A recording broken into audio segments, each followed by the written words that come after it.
Olá pessoal, tudo bem? Aqui é o professor Supernova. Vamos aí para mais uma videoaula, mas antes de mais nada, vai lá, se inscreve no canal, ativa o sininho para não perder nada, dá aquele like positivo, não custa nada e ajuda bastante aí o canal, tá bom? Então se inscreve lá, dá aquele like positivo e vem contigo.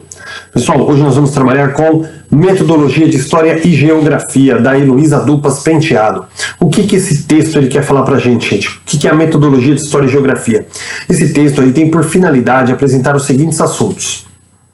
Primeiro, a formação do professor das séries dos anos iniciais e do ensino fundamental. Segundo, a recuperação da experiência do aluno-mestre com a história e a geografia ao longo da sua formação. E terceiro, o ensino da geografia e história que está sendo processado nas séries iniciais e do ensino fundamental atualmente. Então vamos lá, gente. Ponto inicial. A formação dos professores das séries iniciais no ensino fundamental. O que isso quer dizer, gente? Você vai trabalhar com História e Geografia, por exemplo, no Fundamental 2, tem um professor de História e tem um professor de Geografia. Cada matéria ela está separada ali, né? A parte da História vai trabalhar todos os conteúdos históricos, né? A formação do nosso país, descobrimento, todos os avanços. A Geografia trabalha aqui, parte territorial, tá? Então são coisas diferentes. Mas como que você trabalha com isso no Ensino Fundamental 1, pessoal? Que é aquela junção que tem. Não existe um professor de História nem um professor de Geografia para o ensino fundamental. Você tem o quê? Você tem um professor titular ali que vai trabalhar essas matérias dentro da sua educação básica. Então, gente, a metodologia aplicada ela tem que ser diferenciada. O conteúdo também tem que ser diferenciado, porque para você trabalhar com criança pequena, ele não tem uma capacidade de raciocínio já formada como um aluno do PEB 2, que ele vai estar já na adolescência ali. Então, para você trabalhar com a criança, gente, você tem que fazer a junção dessas duas matérias. Isso é uma coisa muito difícil, tá bom? Então, esse texto busca trabalhar a forma de trabalhar com essas crianças. O segundo ponto, a recuperação da experiência do aluno-mestre com a História e Geografia ao longo da sua formação. O que é o aluno-mestre? É aquele que ainda está estudando para ser professor. E assim, ele vai aprender todo aquele conteúdo, mas ele precisa converter isso para método de ensino. Ou seja, todo aquele conteúdo que ele vai aprender, como que ele vai transformar isso em material didático para que ele aplique na sala de aula. E ele aprender a aplicar isso na sala de aula também, que leva a gente de novo para o tópico primeiro, tá? No tópico terceiro, o ensino da geografia e história que está sendo processado nas séries do ensino fundamental atualmente. Então, assim, ele vai trabalhar esse assunto de como que está sendo trabalhada a geografia e a história atualmente e se isso está sendo relevante, se está sendo positivo, se está obtendo um bom resultado, tá? É tudo isso que a gente vai ver a partir de agora. Vamos lá. A disciplina Metodologia do Ensino de História e Geografia, no curso de formação de professores, ela segue um caminho bastante semelhante ao do ensino fundamental. Porque, afinal de contas, se o professor vai trabalhar com o ensino fundamental, ele tem que aprender o curso no formato do qual ele vai aplicar, tá? Trata-se da construção do conhecimento em torno da concepção e prática educativa, em contextos formais do ensino. O processo de ensino-aprendizagem tem por finalidade favorecer a formação de um sujeito participativo em sala de aula, isto é, fazer com que o aluno pergunte e coloque suas opiniões em determinado assunto. Então, pessoal, para você construir o conhecimento em torno da concepção e prática educativa em contextos formais, assim, que você consiga aplicar em sala de aula, esse processo de ensino-aprendizagem, ele tem por finalidade ele tem vários pontos aqui, tem vários pontos, a gente vai trabalhar um de cada vez. O primeiro eu já li, que é favorecer a formação de um sujeito participativo em sala de aula. É o quê? Você buscar aquele aluno que participe em rodas de conversa, que pergunte, que questione, que argumente, tá? Favorecer esse tipo de formação. E não aquele aluno que aceita tudo ali de boca fechada. Estimular a praxis. O que é praxis, pessoal? É uma parte do conhecimento voltada para as relações sociais e reflexões políticas, econômicas e morais, tá? Então a praxis, pessoal, é quando você trabalha com as relações sociais, as relações morais, as relações políticas, tá? Então estimular a praxis, aquele aluno completo, aquele aluno cidadão consciente, sabe assim, que conhece seus direitos, seus deveres. Então, estimular a praxis em sala de aula, ou seja, um processo reflexivo diante do conhecimento a ser aprendido e construído. Um processo reflexivo, ou seja, de reflexão, de uma pessoa que pergunta, que questiona e de que sana todas as dúvidas dela durante o processo, tá? A coerência entre teoria e prática educativa. Para que isso ocorra, é preciso de uma efetiva compreensão dos fundamentos da prática educativa. Ou seja, pessoal, coerência entre a teoria e a prática. Quando você vai ler um texto ali para o aluno, você lê tudo aquilo, e na prática, quando você vai praticar aquilo na sala de aula com eles, tem que ter a ver com aquele texto. Você não pode pregar uma coisa ali, ler um texto e depois você praticar outra coisa diferente porque você não concorda com o texto. Não, você tem que seguir aquilo que está ali. Tá? Então você tem que estabelecer uma coerência entre aquilo que você apresenta para os seus alunos e aquilo que você está praticando na sala de aula com eles. Tá? E para que isso ocorra, é necessário que tenha uma efetiva compreensão dos fundamentos daquela prática educativa. Tá? Você precisa compreender aquilo ali, senão você não vai conseguir realmente colocar em prática. O estudo da história e da geografia por graduandos, ela trata-se de aprender uma metodologia de ensino de história e geografia direcionada para crianças. Então, assim, quando você chegar na faculdade, se você vai trabalhar, por exemplo, você vai se formar em licenciatura de história ou licenciatura de geografia, claro, você vai aprender aquilo de uma forma profunda, uma forma mais adulta, mais madura. Mas, se você vai fazer um curso de pedagogia e vai trabalhar com crianças, você precisa aprender aquilo no formato no qual você vai trabalhar. Não adianta você trabalhar lá toda aquela história, aquela coisa, qualquer coisa, se não der certo na pedagogia, eu vou lá e dou aula de história no estado. Não, não é assim. Se você vai trabalhar com pedagogia, você tem que aprender o formato para trabalhar aquilo com crianças, tá bom? Então, o ensino voltado para esse aluno mestre que está fazendo pedagogia, o estudo dele vai ser voltado para trabalhar com crianças. Tá? Então, o formato vai ser completamente diferente.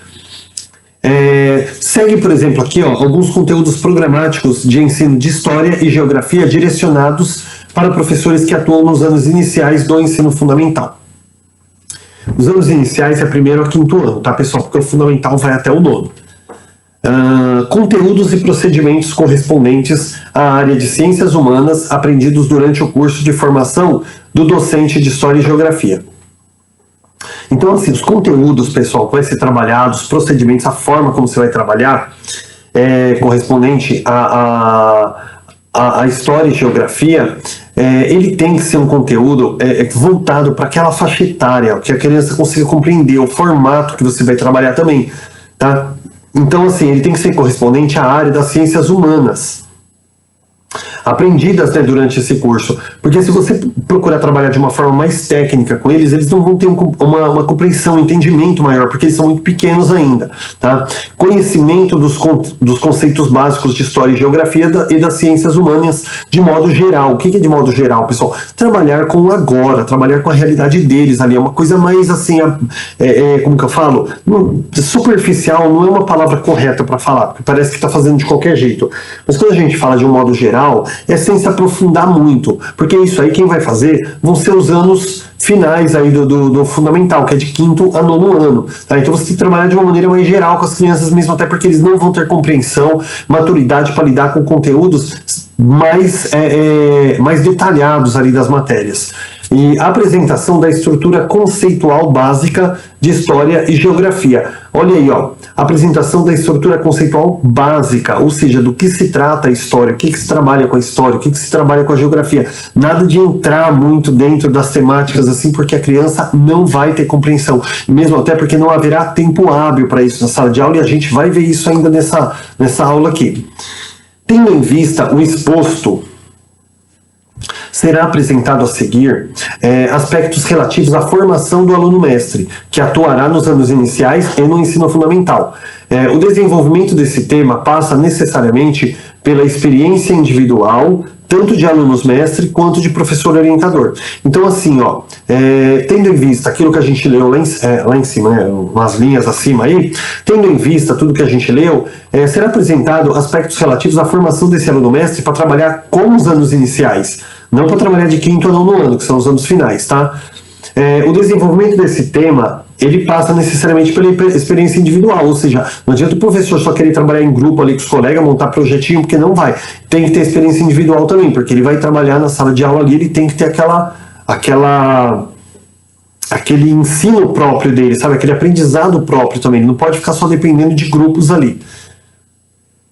Portanto, a primeira frente a recorrer é um registro particular dos alunos-mestre. Nesse sentido, é prudente solicitar período inicial e final em que os conteúdos foram estudados, lista dos conteúdos lembrados, procedimentos ou formas pelas quais os conteúdos foram estudados. Então, você precisa pedir para o aluno-mestre que ele tenha registro de tudo, quando ele começou aquele determinado estudo, quando ele terminou, quanto tempo durou, como que foi essa experiência, o que ele realizou durante isso, qual foi o procedimento, de que forma ele trabalhou, de que forma ele estudou.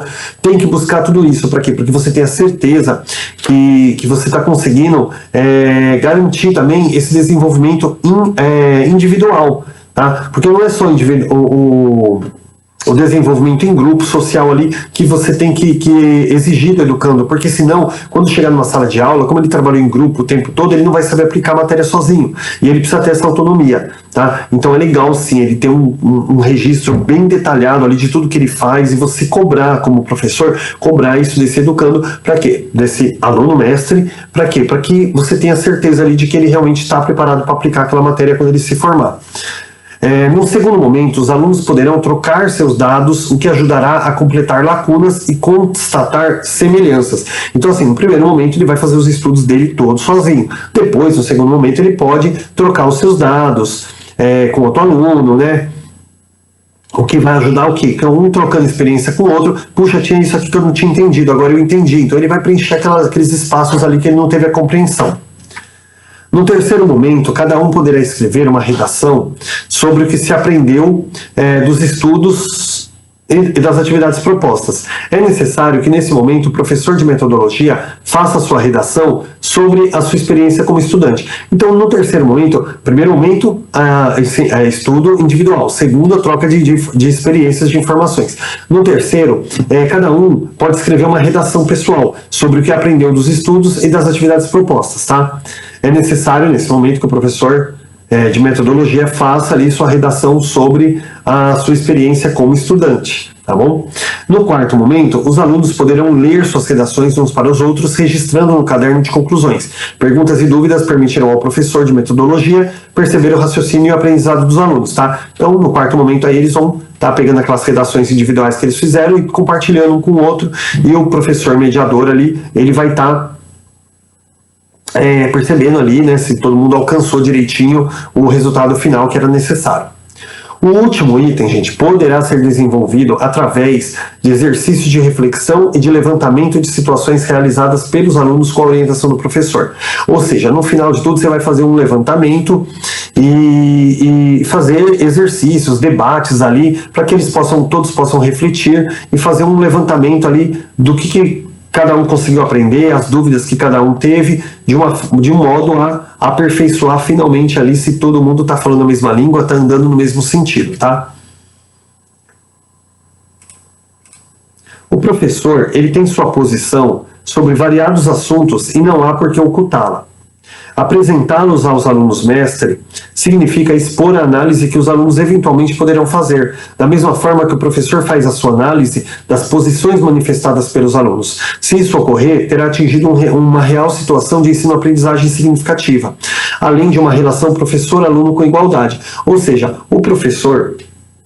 Os alunos ali fizeram o trabalho deles, eles compartilharam, eles fizeram a redação, eles compartilharam, e aí o que o professor faz no final? E depois todo mundo debateu junto, esclareceu e tal. E o professor, ele pode fazer o quê? Fazer a mesma coisa, tá? Ele vai ter uma visão sobre cada aluno, sobre o que cada um aprendeu, o que aprendeu mais, o que aprendeu menos, mas ele vai apresentar aos alunos as considerações dele em relação à sala, ao aprendizado, para que os alunos também possam avaliar o professor se, de repente, aquela situação que o professor está vendo ali, se não poderia ter sido tomado um outro caminho, se tivesse sido realizado de uma outra forma, tal. E quando vocês conseguem entrar num consenso entre o professor e os alunos-mestre, significa que vocês atingiram uma real situação de ensino-aprendizagem bem significativa, tá? Além de uma relação bem bacana entre o professor-aluno e o mestre como uma relação de igualdade. É de fundamental importância que o aluno compreenda os mecanismos ou instrumentos intelectuais que lhe permitam refletir e analisar suas próprias posições e ações ao longo da sua vida profissional, sobretudo diante de eventuais processos de ensino que será vivenciado na educação escolar. Então, assim, pessoal, de fundamental importância que o aluno ele tenha uma compreensão muito clara dos mecanismos e os instrumentos intelectuais que lhe permitam refletir e analisar sobre suas próprias posições, tá? Então ele precisa compreender, assim, ter uma autocompreensão daquilo que ele adquiriu, que ele acha que ele adquiriu de estudo, se aquilo está certo, se aquele conhecimento alcançado realmente condiz com a necessidade, e vendo ali ao longo da sua vida profissional se aquilo ali realmente está condizendo com o que é necessário, sobretudo diante de eventuais processos de ensino que ele será vivenciado na vida escolar, que a gente falou isso numa aulinha ontem lá sobre a aprendizagem de ser professor, de ser educador, né? Então, assim, as diversas experiências que a gente vai adquirir no decorrer da sala de aula, gente, isso vai ensinar muito pra gente sobre a nossa metodologia, sobre o que a gente está trabalhando de uma forma correta, ok?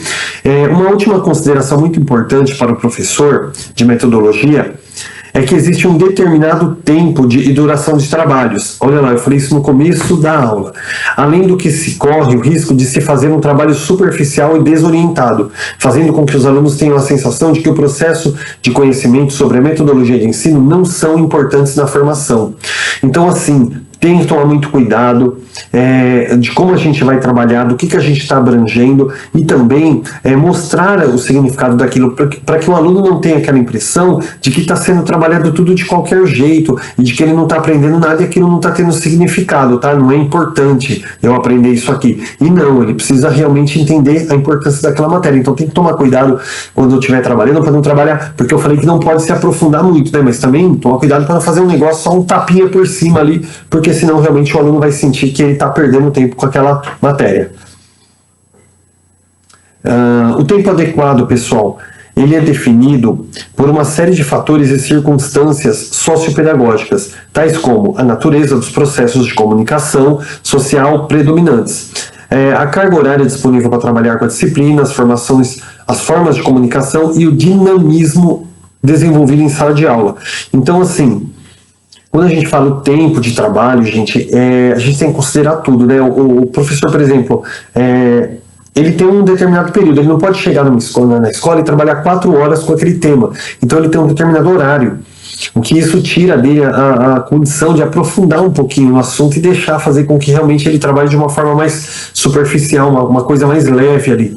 E ele é definido também por uma série de fatores, né? E circunstâncias sociopedagógicas, a natureza dos processos de comunicação predominante, a carga horária disponível. Então, assim, tem uma série de fatores, pessoal, que interferem para trabalhar com esse tipo de disciplina e isso tem que ser levado em consideração também. E o professor tem que trabalhar de uma forma mais dinâmica, porque é uma forma que agrada mais os alunos, faz com que eles compreendam melhor, se sintam mais à vontade. E também, pessoal, quando você trabalha de uma forma dinâmica, você realmente consegue trabalhar um conteúdo mais aprofundado sem se tornar cansativo, repetitivo e conteudista.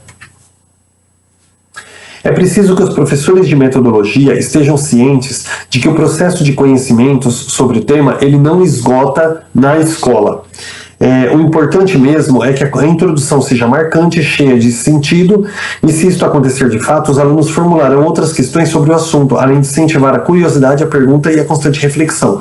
Então, assim, quando você vai trabalhar com essas metodologias, você tem que estar ciente, gente, que o processo de conhecimento sobre o tema ele não se esgota na escola, então você, mais uma vez lá, tem que trabalhar com a realidade local do aluno, tá? Coisas que sejam significativas para ele. Para quê? Para que aquele aprendizado que ele está tendo na escola, ele perpasse os muros da escola, e quando ele sai da escola, ele ainda tenha contato com aquelas coisas, tá?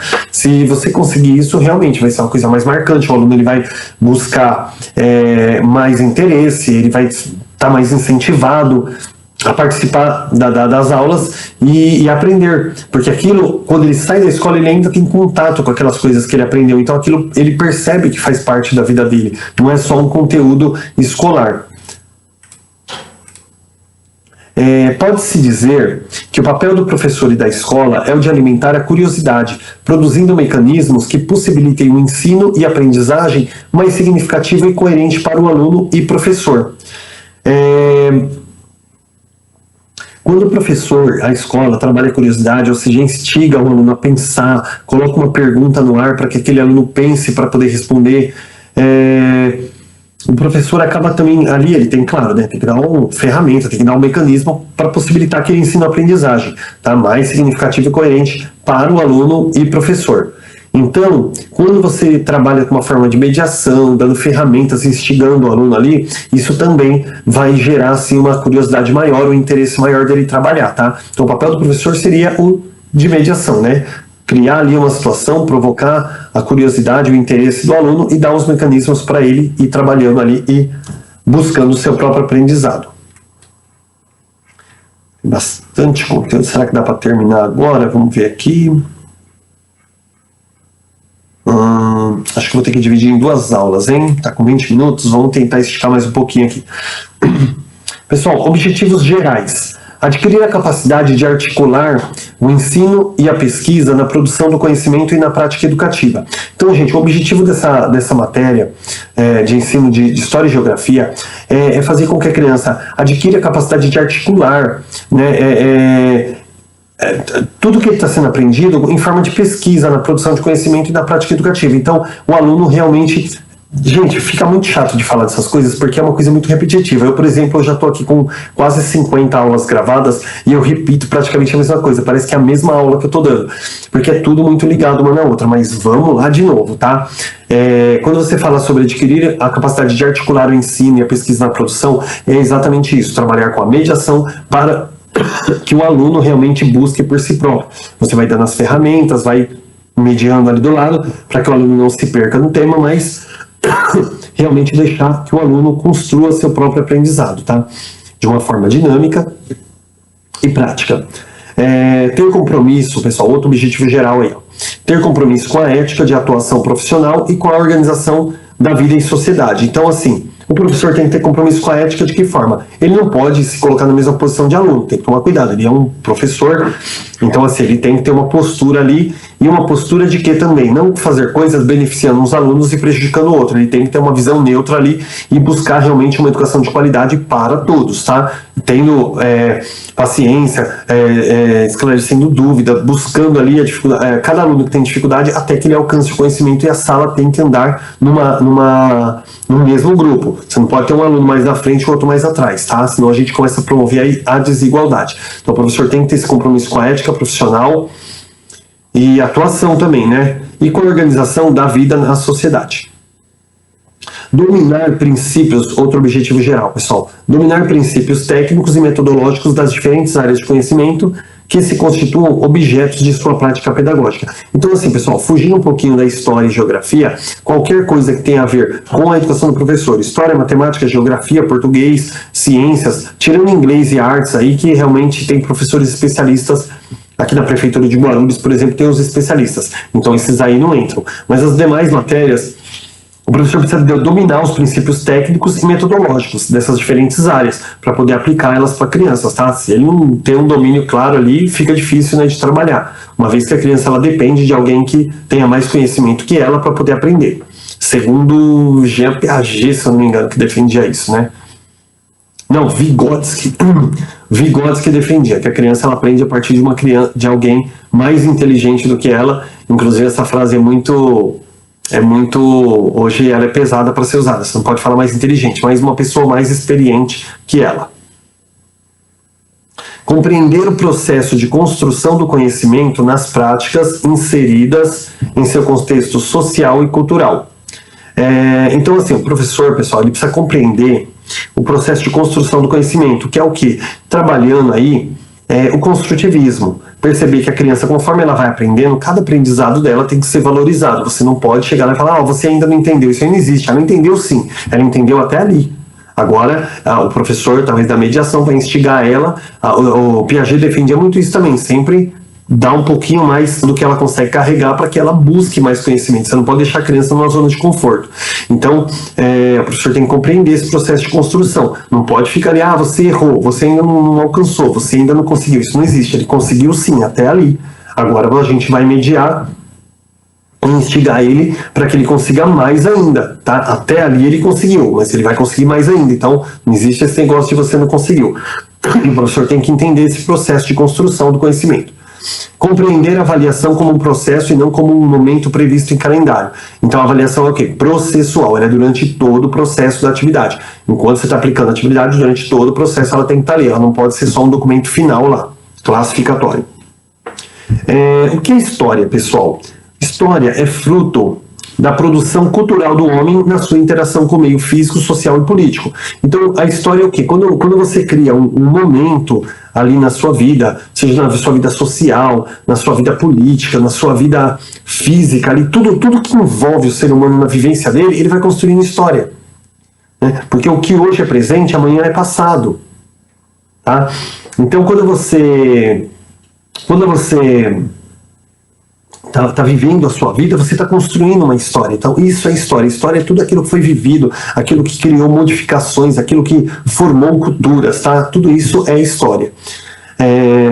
Essa interação da pessoa humana no seu mundo implica uma concepção política e consciente diante das transformações pelas quais passaram as sociedades humanas, pois a transformação e a permanência constituem a essência da história. Ou seja, pessoal, essa interação da pessoa com o mundo, assim, ela vai formando a cultura, né? Um modelo de cultura, um modelo político, um modelo social, um modelo de sociedade. E isso, gente, é a essência da história. Essa criação, aquilo que foi transformado, aquilo que foi modificado, aquilo que permaneceu, tudo isso, gente, se torna conceito histórico, e esse é o princípio da história.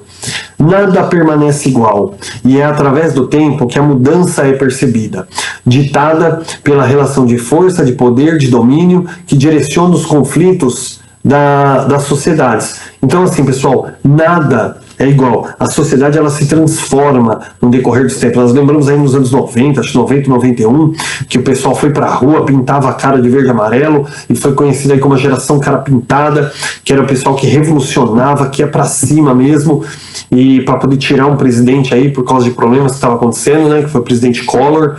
E isso foi muito legal, pessoal. Isso foi muito bacana, e isso constitui um momento histórico. E cada manifestação que é feita para você buscar justiça, para buscar melhoria no seu país, na sua vida, na sua cultura, tudo isso é a formação da nossa cultura, a formação da nossa história pessoal e da nossa história social, tá? E política também.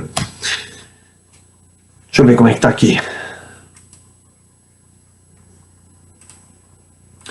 Com 27 minutos, puxa vida, a próxima aula vai ficar bem curtinha, mas essa aula aqui já está mais ou menos no tempo. Então vamos dar uma pausa aí e a gente continua na segunda parte, tá bom? Até daqui a pouquinho, bons estudos.